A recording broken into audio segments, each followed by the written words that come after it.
First, a man whose cultural ubiquity is mind-boggling.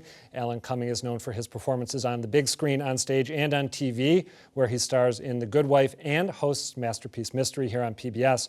Just last week, he and Kristen Chenoweth hosted the Tony Awards. Willkommen, bienvenue, once again. Stranger, étranger, stranger. This is the last time I'll ever sing this song. Till our revival paycheck comes along. Daddy has to eat. We know. There, Alan Cumming singing a snippet of a song from Cabaret, a role that won him a Tony Award. In addition to his onstage talent, Alan is also a talented writer. His New York Times bestselling memoir just came out in paperback. In Not My Father's Son, he shares the story of his relationship with his family and the family's secrets which shaped his life and career. And Alan Cumming joins me now. Alan, thanks for coming to Greater Boston. My pleasure. You recount horrific stories of physical and emotional abuse that your father inflicted on you when you were a child. Can you share a brief anecdote that captures the extent of your father's sadism? Well, there's a bit in the book that I grew up in a country estate. He was a forester, and I mean, basically, it was he would when I was very, very young, like maybe 10 or 11, he would ask me to do things, or not ask me, demand me to do things. My brother and I were kind of, you know, almost indentured workers on the estate, and he would.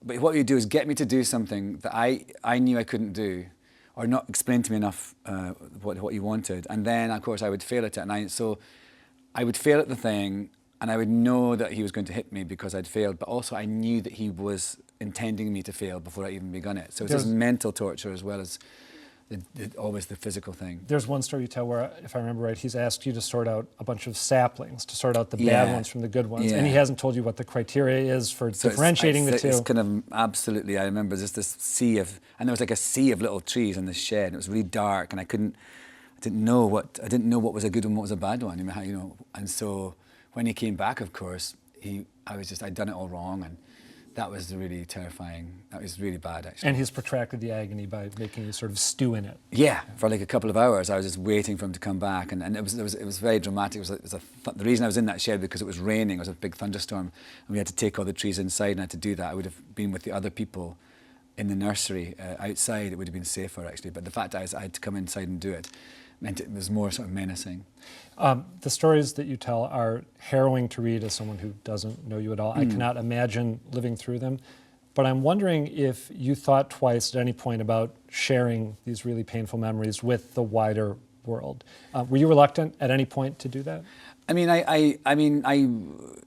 Yes. I mean, I didn't go into this lightly.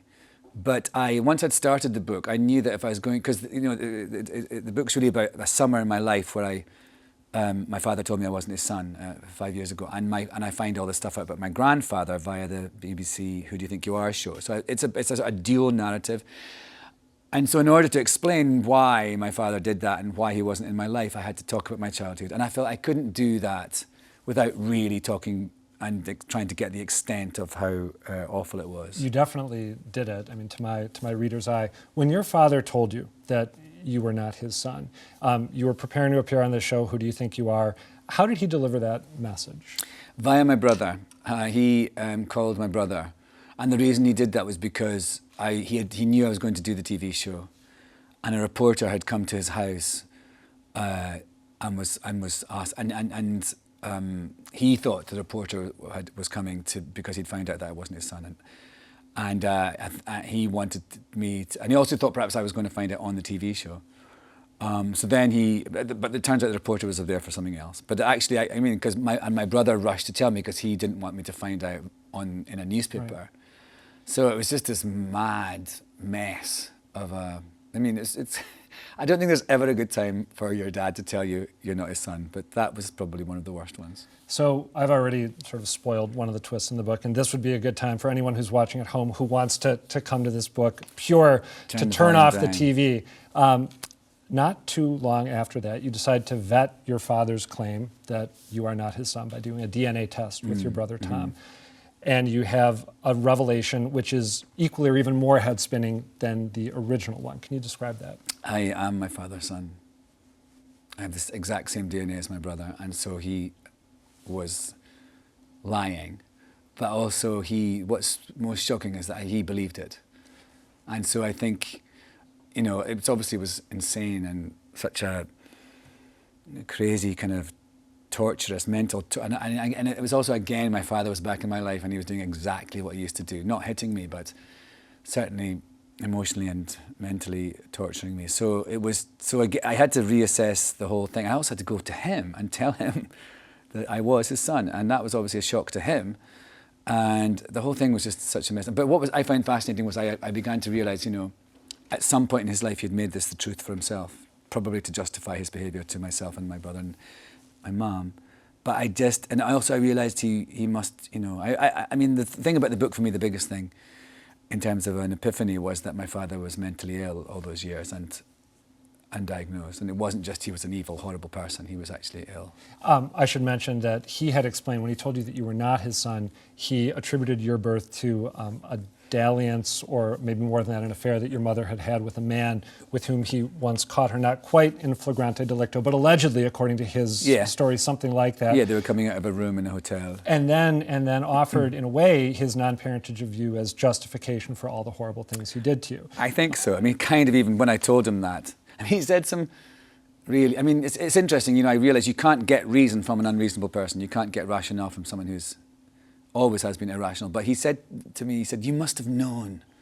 When I told him, I was like, what? How would I ever know? It's funny you say that, and that's a detail that still makes my gut sort of turn as you describe it. It's almost unfathomable. So yeah, like when I spoke to him the first time, before I knew it wasn't true, when I spoke to him, he said, in a kind of almost a jovial way, he goes, "Oh, you must have known, surely." I was like, how on earth would I know? And then he said, this is the best thing ever. He went, "Did you not notice we never bonded?" And I was like, horrific. Yes, I did. Now, there is another mystery in this book that helps to drive it, and that is the mystery of how your maternal grandfather passed away. I don't want to spoil this part for any viewers who are still with us, but who was your maternal grandfather, and what was the mystery you set out to solve? His name was Tommy Darling, and he was a soldier, and he was in the Second World War, and he never came back after. I mean, the mystery was for me why he never came back to Inverness and to my granny and my mum and her siblings after the war, because he died in Malaysia in 1951, so 6 years after the war ended, Second World War. So that I didn't ever understand that. And my mum saw him. He died when she was 13, and she last saw him when she was 8. So I couldn't understand that. And then I also found the circumstances of his death were kind of, a bit fishy sounding to me. And actually, I could say that part because it's been on TV. Yeah. He died playing Russian roulette. So he was obviously a very damaged man. And it was interesting finding out about traits in myself, really, more reckless traits that I think are probably, from him. That was a fascinating journey as well.